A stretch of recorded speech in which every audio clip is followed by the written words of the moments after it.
یہ ضیاء الحق صاحب کے لیٹر جو لکھا تو کامران خان کے پاس وہ لیٹر آ گیا. کامران خان ایک انویسٹیگیٹو رپورٹر تھا.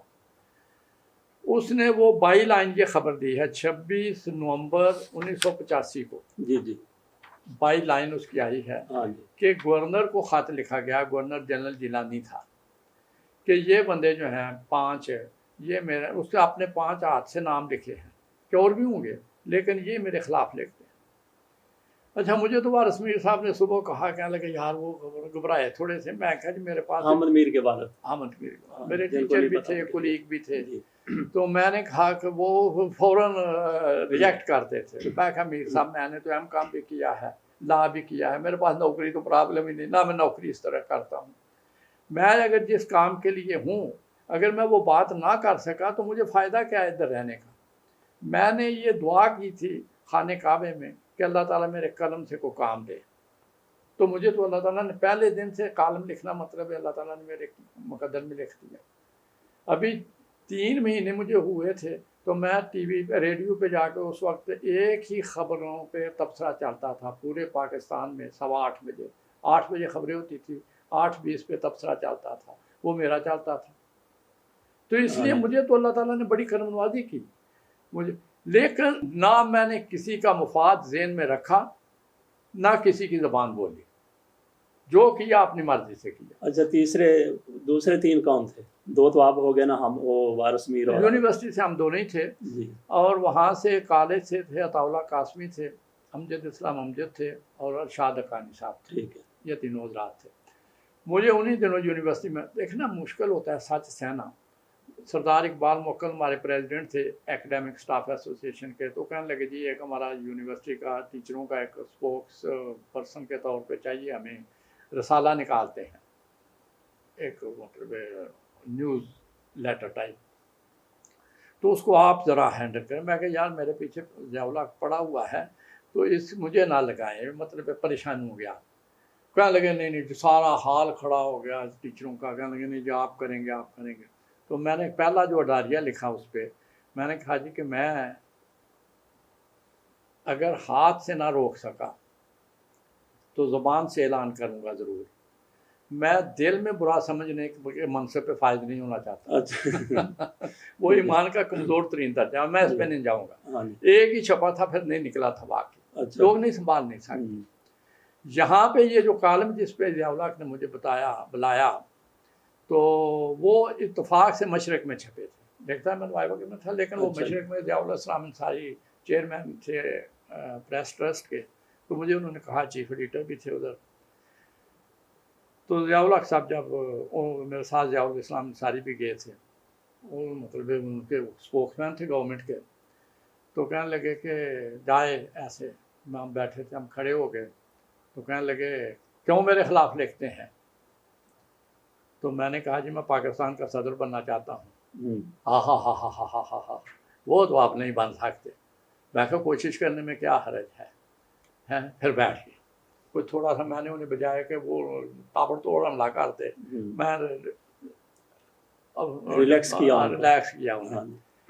میں کہا اچھا مجھے یہ بتائیں کون سا کالم ہے جس پہ آپ نے اتنی نعرہ لگا دیا کہ پکڑ دو اسے جا کے. کہنے لگے یہ 2 کالم ہیں. ایک کالم تو یہ تھا کہ میں نے ایک کالم لکھا کہ میرا کسی بیوروکریٹ نے کھانا کیا سیالکوٹ میں. تو اس نے میرے پاس فوکس ویگن تھی. تو مجھے کہنے لگا اسے بڑا شوق تھا گاڑیوں کا. تو کہنے لگا کہ کیسی چل رہی ہے گاڑی؟ تو میں نے کہا کہ میری بیٹی کا گھر میرے گھر سے school convent of Jesus and میری 12.5 کلومیٹر ہے تو کبھی لیٹ نہیں ہوئی. تو that should be the performance of the car. تو اچھا وہ جناب کھانا کھا کے نکلے تھے، سٹارٹ نہ ہوئی گاڑی. اب اسے موقع مل گیا، کہنے لگا بڑے نعرے لگا رہا تھا، گاڑی کی تعریفیں کر رہا تھا. تو دھکا لگاؤ. میں نے کالم یہاں سے شروع کیا کہ مجھے زندگی میں اگر کبھی امبیرسمنٹ ہوئی ہے تو اس بات پہ ہوئی ہے کہ میں کسی سے کہوں دھکا لگا دوں. اچھا. تو میں گاڑی کو بڑا صاف ستھرا رکھتا ہوں، انجن اس کا بڑا اچھا ہے، کوشش ٹھیک ہے، رنگ ہے، پالش کیتا ہے. تو میں سیدھا اپنے مستری کے پاس کیا، ریاض اس کا نام تھا مرحوم. تو میں نے کہا کہ ریاض صاحب دیکھیں آج بڑی امبیرسمنٹ ہوئی ہے. تو انہوں نے اسے کھولا تو کہنے لگے، ہنسنے لگ گئے، کہنے لگے میں کہ ہنسنے کی کیا بات ہو گئی؟ کہنے لگے یہ سوناٹائٹ سوئچ ہوتا ہے، اب ٹیکنیکل نام تھا، اچھا جی، تو اس پہ ٹڈی بیٹھی ہے تو مر گئی ہے اور کرنٹ پاس نہیں ہو رہا۔ ٹھیک اب یہاں سے میں نے ٹرن لیا، میں کہا میں سوچ رہا تھا میرے ملک کے کتنے حساس مقام ہیں ہاں جی جن پہ ٹڈیاں بیٹھی ہیں اور وہ ان کی مر گئی ہیں، کون ریاض آئے گا ان کی لاشوں کو ہٹائے گا؟ تو میرا ملک جو تک سٹارٹ کر دیا گیا ہے وہ ٹھیک ہو جائے گا۔ ایک تو یہ تھا کہ آپ نے ہمیں ٹڈی کہا ہے ہاں جی اور مردہ کہا ہے آپ نے۔ دوسرا پھر انہوں نے کہا، کہنے لگے یہ کالم تھا کہ لکھا ہے کہ ایک سکھ جو ہے بس میں جا رہا ہے، وہ پرانا سا لطیفہ تھا تو وہ کہیں فٹ کیا تھا میں نے، اچھا جی کہ سکھ جاتا ہے تو بیوی سے کہتا ہے جا رہا ہے، کپڑے بھی صاف نہیں، نالا بھی گندا ہے، تو میں اب تو جاتا ہوں، آتے ہی اسے دھو دینا۔ تو وہ واپس 4 گھنٹے بعد آتا ہے جب اس کا روٹین کے ٹائم سے، تو وہ غصے سے کہتی ہے کہ کیا ہو گیا ہے اتنی دیر سے؟ کہنے لگا لیٹ ہو گیا اس لیے کہ اس نے بھی نالا دیکھ لیا اور مجھے نالا لگا دیا اس نے کہ گندے نالے والے اتر جائیں، تو ویگن میں سے پھر ادھر گیا، 6 میل دور ہی اتر گیا تھا گندے نالے پہ ہی۔ تو میں نے کہا کہ اب ایسے وقت آ گیا ہے کہ گندے نالے والے اتر جائیں۔ یہ انہوں نے دوسرا میں کہا جی خیر آپ تو بیلٹ پہنتے ہیں، وہ بات ٹھیک ہو گیا۔ پھر میرے ساتھ کہنے لگے کہ میں آپ کو حج پہ بھیجتا ہوں۔ میں کہا جی میں نے 2 کیے ہیں، ایک بہن کے ساتھ کیا، ایک والدہ کے ساتھ کیا، تو سرکاری میں نہیں کرنا چاہتا، لیکن انکار نہیں میں کر سکتا۔ تو میں نے دعا کی آ کے، میں کہ میرے مالک کسی آزمائش میں نہ ڈالنا، تیرے گھر آنا تو چاہتا ہوں لیکن اس طریقے سے نہیں۔ تو جس دن مجھے ان کی طرف سے لیٹر آیا ہے کہ تو آخری فلائٹ جا چکی تھی۔ اچھا یہ اللہ تعالیٰ نے مہربانی کی۔ جی تو مقصد یہ ہے کہ آپ کی اگر نیت صاف ہے، آپ کے میرے کسی کالم میں ایک لفظ کوئی نکال دے جس میں نے مفاد لیا ہو کسی سے ٹھیک ہے یا اپنی ٹور بنائی ہو، جی پہلی تو حیثیت کوئی نہیں، میں جس کام کے لیے اللہ تعالیٰ نے مجھے چن لیا ہے میں وہ کام کروں، سیدھی بات ہے۔ میں میرا کسی سے مقابلہ تو ہے نہیں، لیکن مجھے ایک میرے پروفیسر صاحب تھے منظور شیخ صاحب امریکہ میں، تو انہوں نے فون کیا، انہوں نے کہا تجھے مبارک ہو پاکستان کا صدر تیرا نوٹس لے رہا ہے جی 85 میں۔ ہاں جی آپ تو یہ جو نعرے لگاتے ہیں نا ہمیں بڑی تکلیف ہو رہی ہے، یہ پہلے باجوے سے ملتے ہیں، پھر باجوہ جب فیڈ کرنا بند کرتے ہیں پھر اس کے خلاف بولتے ہیں، وہ بولنے دیتا ہے؟ ہاں جس کے ٹاؤٹ آپ ہوتے ہیں، جی جس کے کہنے پہ میں نے ملک صاحب پوری زندگی کے مجھے جی نظامی صاحب بڑے موسن تھے، مطلب نوکری دی، عزت دی، تو کہنے لگے ایسے کتاب پکڑی، آؤ پنجابی کو قتل کریں، یہ کتاب اس پر کالم لکھ دیں۔ میں نہیں لکھوں گا۔ کہنے لگے کیوں؟ میں کہ میں اس سے ایگری نہیں کرتا، نہ میں رائٹر کو جانتا ہوں، آپ اس بندے کو خام خواہ ہوا دے رہے ہیں۔ پھر ایک دفعہ مجھے وہ بشرا تھی بیچاری رحمان، ان کو ڈراپ کر دیں گے، میں کہ نہیں میں نہیں کروں گا۔ تو وہ کہتی ہے جی مجھے تو پوچھ رہے تھے کہ میں جاؤں، کہنے لگے نہیں انکار ہی کر دیا۔ میں کہ جی میں کام نہیں کرتا، میں کیوں ایسا کام کروں جس میں مجھے اپنی کسی جگہ وضاحت کرنی پڑے؟ آپ اپنے کردار کی خود حفاظت کریں، اللہ تعالیٰ آپ کی محافظ ہے۔ جب آپ کا رب ہے، رزق وہ دیتا ہے، زندگی اس کے پاس ہے، عزت اس کے پاس ہے، ہر چیز اس نے اپنے قبضے میں رکھی ہے، صرف یہ کہتا ہے کہ مجھے پکار لو، فاذکرونی اذکرکم واشکروا لی ولا تکفرون۔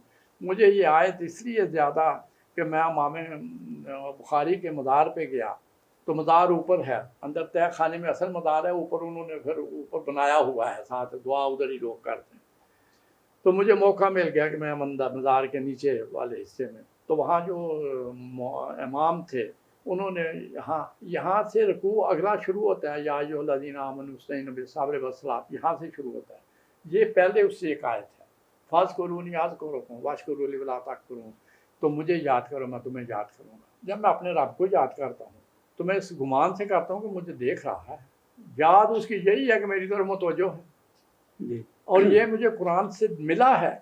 یعنی ابھی ہم تراویح پڑھ رہے تھے تو میں نے اپنے امام سے مسجد سے جو حافظ صاحب تھے، میں نے کہا آج آپ نے 28واں سپارہ شروع کرنا ہے تو میں چاہتا ہوں کہ 27ویں کی آخری سورہ حدید کی کچھ پڑھ لیں، تاکہ اس میں ایک بڑا ٹیمپو والا آ رہا ہے موضوع کہ ایک عورت جاتی ہے حضور پاک صلی اللہ علیہ وسلم سے، مجھے پہ میرے خاوند نے مجھے نکال دیا ہے، تو کیا حکم کیا ہے؟ تو اللہ قرآن اتار دیتا ہے، عام عورت، کہ میں آپ کا اور اس عورت کا تکرار دیکھ رہا تھا جی تو میں نے کہا کہ اس عورت پہ اللہ تعالیٰ کی نگاہ ہے اور پھر اسی جگہ قرآن نازل ہو جاتا ہے کہ یہ رسم ختم کی جاتی ہے.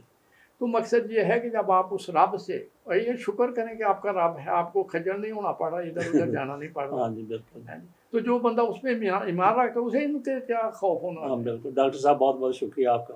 ناظرین آپ نے سن لیے ڈاکٹر صاحب کے خیالات کہ وہ کیا کہہ رہے ہیں کہ آپ کو لکھنے کا سلیقہ آنا چاہیے. آپ اپنی بات بڑے اچھے طریقے سے لکھنے کا فن جانتے ہیں تو آپ کے لیے کوئی مشکل نہیں ہے, لیکن یہ ان لوگوں کے لیے ہے جو اپنے ضمیر کے مطابق لکھتے ہیں, اپنی سوچ کے مطابق لکھتے ہیں, کسی کی ٹوٹی نہیں کرتے, کسی کے اعلی کار نہیں بنتے, کسی کے لیے استعمال نہیں ہوتے. مجھے یاد آ گیا کہ مجید نظامی صاحب کے پاس ایک کالم آیا, آصف علی زرداری. آصف علی زرداری نئے نئے صدر بنے تھے تو کسی نے لکھ دیا کہ آصف علی زرداری نے فلاں جج کو قتل کروایا, اس کے بیٹے کو قتل کروایا, آصف علی زرداری نے فلاں کو قتل کروایا, آصف علی زرداری نے فلاں پیسہ کھایا, فلاں پیسہ کھایا. ایک لمبی چوڑی فہرست لکھ دی. نظامی صاحب نے وہ کالم ریجیکٹ کر دیا, اور وہی مجھے نظامی صاحب نے کہا کہ آپ اس کو ذرا بہتر کر کے لکھنے کی کوشش کریں. تو میں نے وہ سارا کچھ لکھا, لیکن اس سے پہلے میں نے یہ لکھ دیا کہ آصف علی زرداری صاحب پر یہ الزام ہے, یہ الزام ہے, اور اس کے بعد الزامات کی فہرست دے دی کہ یہ الزام ہے. لیکن پہلے والے صاحب نے یہ لکھا تھا کہ آصف علی زرداری قاتل ہے, کرپٹ ہے, فلاں ہے, فلاں ہے. نظامی صاحب نے مجھے جو لکھنے کا طریقہ سلیقہ سکھایا اس کے مطابق میں لکھتا رہا, اور میرے کالموں میں سے بہت کم ہوں گے جن کو مجید نظامی صاحب کی طرف سے ریجیکٹ کیا گیا تھا. لکھنے کا طریقہ سیکھیے, آپ کو کوئی کچھ نہیں کہہ سکتا, کوئی آمریت نہیں ہوگی, کوئی کچھ نہیں ہوگا. یار خالد صاحب نے بھی لکھ کے دکھا دیا. اس کے ساتھ اجازت دیجیے. اللہ حافظ.